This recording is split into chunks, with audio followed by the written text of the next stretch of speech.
You're listening to Ideal Practice, episode number 195. All right, guys, I promised you I would do this today. In last week's episode, I gave you 5 things to ask yourself to determine if you might be ready to hire a coach, because it's not for everybody and it's not always at the right time. That's what we talked about last week. And I promise you that if indeed you might be ready, and this might be a good next step for you in your evolution as a practice owner, that today I would tell you what to look for when you are choosing a coach who's right for you. All right? So that's where we're going to go today. So stay tuned.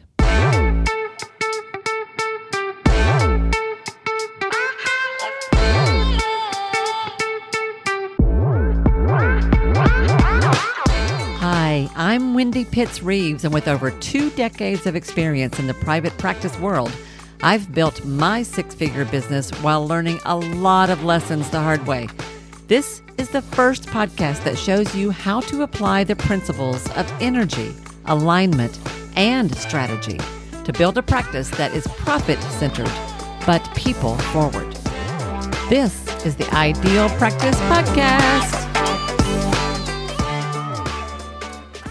Hey guys, welcome back to another episode of the Ideal Practice Podcast. This is Wendy Pitts-Reeves, your host. And you know what I'm going to say. It's such a treat to be hanging out with you today. I hope you like these little short episodes. You know I don't do this very often because it's just not in my nature. But every now and then I have it in me to get to the point. And I just wanted to create a couple of episodes here. And I was thinking about, why did I want to talk about this? The reason I wanted to talk about this right now is because I have had a lot of folks reaching out to me for coaching in the last couple of months, and it's been gratifying and lovely, and I am thoroughly enjoying it. I only do one-on-one coaching right now. I don't have any groups or masterminds going on right now. I do on the counseling side of things, but not here. But as I have been taking on some new folks, it has been a reminder of how delightful it is to do. I just love this work so much. It is really, really joyful. And coaching has made a tremendous difference in my life. Like seriously, it has literally changed my life. Like literally changed my life in more ways than I could have ever have predicted when I hired my first coach way back in 04, 05, something like that. Yeah. So today I want to teach you how to evaluate somebody when you are thinking about hiring somebody. So I want you to be careful. I do want you to watch it because there's a million people out there. And it's really funny. When I first came up with the idea of calling myself a private practice coach, which took me a while, y'all, because in the beginning I was coaching all kinds of different businesses, attorneys, event planners, artists, like you name it. Like I thought, business is business and small business is small business. And I could work with just about anybody, which is true. But the business I know the most about is definitely private practice for healers. That's what I had the most experience with. And so somewhere along the way, I quit pretending otherwise and just like, you know what, Wendy, this is what you know how to do, so do this. So I've been doing that a long time. And when I first started calling myself a private practice coach, I had not heard anybody else saying that. And I was feeling so clever. Well, Lord, you can't throw a nickel without running into another private practice coach online if you move in the worlds that I move in. They are everywhere. And there's lots of really good ones out there, I'm sure. And everybody kind of has their angle or their area of expertise, and that's awesome. But how the heck do you know who to turn to when you have decided that indeed this would be a good next step for you? Well, let's say that you have done your homework. Let's say that you have taken the time to consider the things that I talked about in that last episode, that you have gone for long walks and journaled and talked to your friends and to your colleagues, and you have thought about it from every angle. You have studied your business, your private practice, and your internal self.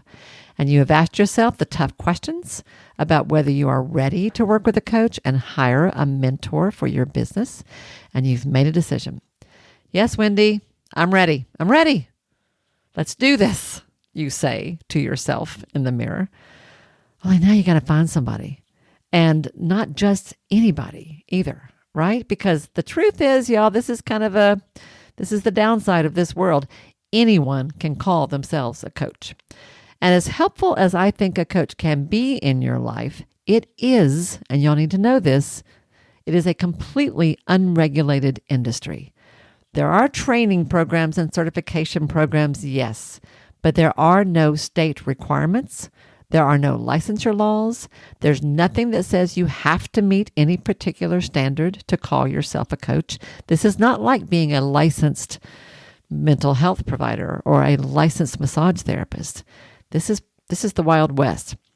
And just because someone tags the title coach to their name doesn't mean they have any idea what they're doing, honestly.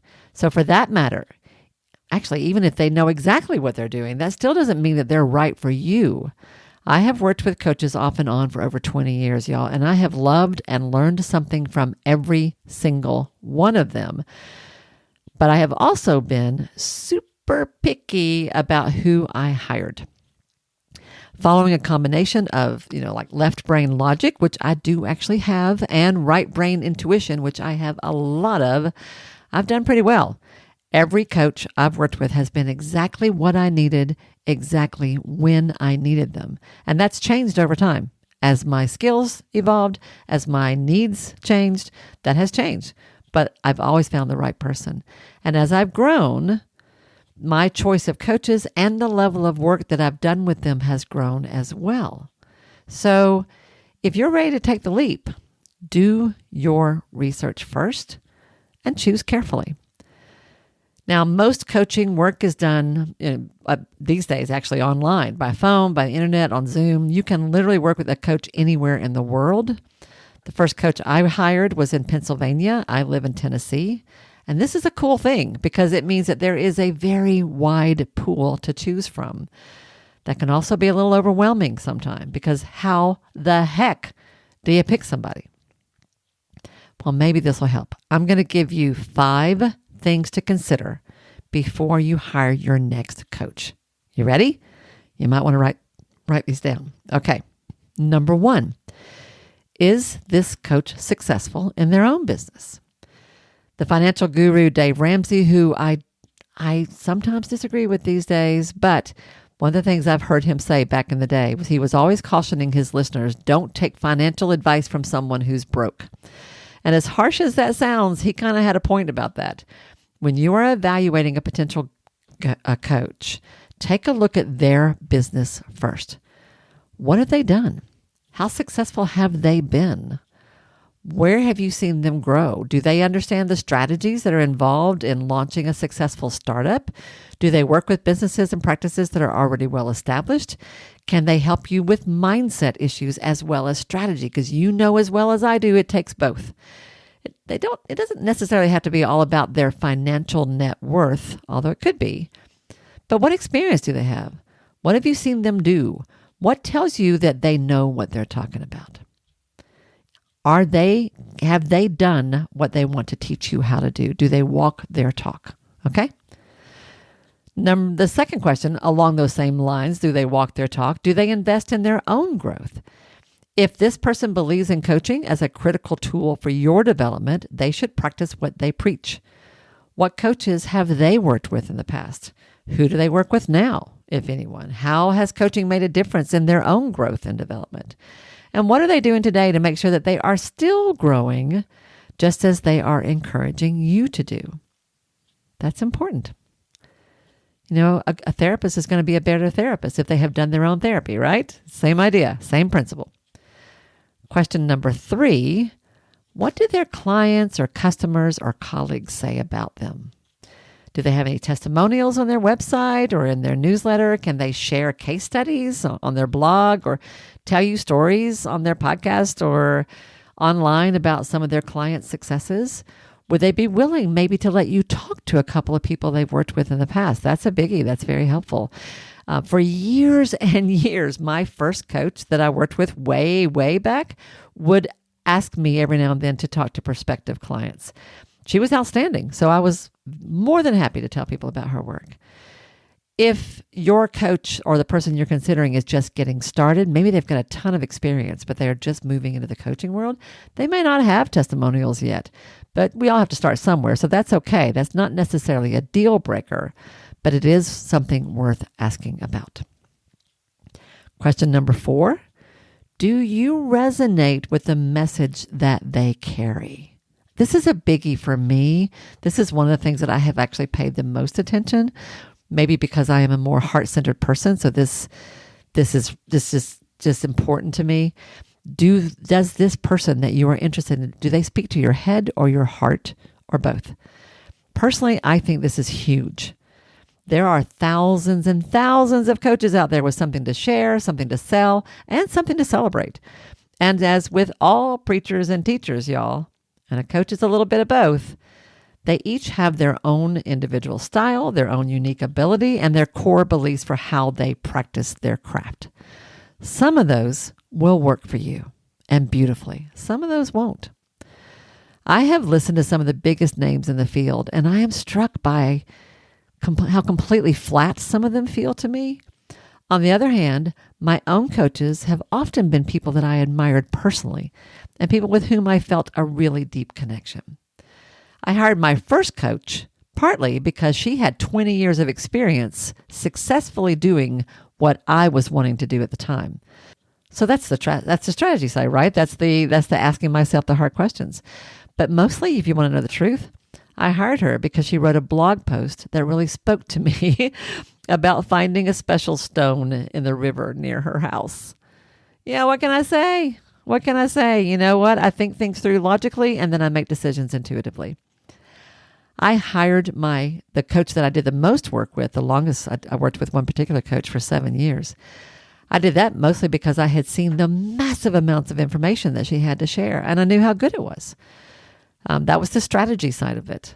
But mostly, I hired her because I saw the genuine joy and pride in her face when her own clients were successful. She cared. I could see it. It showed.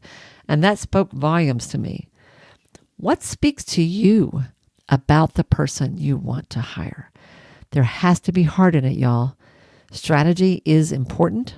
All the things I'm sharing with you are important, but there has to be heart. I personally think for the kind of people we are, I think we need that. And finally, this is also quite juicy and to me is also one of the most important things. Question number 5 is, will this coach hold you accountable to the goals you have set for yourself? I feel like this is a little bit about hiring a good therapist, to be honest. A good coach will be able to teach you all kinds of things, from what to do to how to think. A good coach will be your biggest fan. They will be someone to help you stand strong on the tough days and help you get back up and back at it when you crash. Because you will, y'all. You will. You will start off with great enthusiasm, and then you will hit a wall. And then you will have to get back up and keep going. And a good coach will be there for that. But a really good coach is going to call you on your stuff. They will challenge you when you are playing small, when you are using an excuse, when you are getting in your own way. They're not going to beat you up because Lord knows you do enough of that to yourself, don't you? So we don't need that. I'm not looking for a Dr. Laura here. Nope. I am looking for a coach who will call you up and out into a better version of who you are because they can see what's possible for you, even if you don't quite yet see it yourself. I love that so much. And I'll tell you, for my clients, like I see it in them. Sometimes it takes a while for them to catch up to the vision that I almost always have from the beginning. But if I can have them long enough and they're willing to stick with me and do the work it takes, we get there. And it's the best feeling ever. Hiring a coach, y'all, I'm not going to kid you. It is a significant investment, as I said last time, of your energy, your time, your resources, your money, all of it. So it's important. Take the time to interview people, to evaluate a potential coach, to select the coach who's really right for you. And y'all know this because I talk about it all the time. I offer something called a quick start consult. That's my way of letting people sort of try it on to get a taste of what it's like to work with me. It's basically a single session, a working session where we dig into one particular aspect of your practice. Any coach that you're interested in, I would ask them if they have something like that. Is there some way you can do sort of a trial work meeting with them, a work session, a working interview, so to speak, right? And just get a taste of what it's like. Now, that's less likely if you're looking at someone who runs a large group program, But even in those, sometimes the coaches who work under them can do that, or they may have sort of an entry-level position, an entry-level kind of like course that you can do to sort of get a sense of how they work. That's fine too. That works. That counts too. Take your time. Do your research. Consider the questions that I have raised for you today, because I'm telling you, these will make a difference as you try to sort of evaluate the people that you're choosing.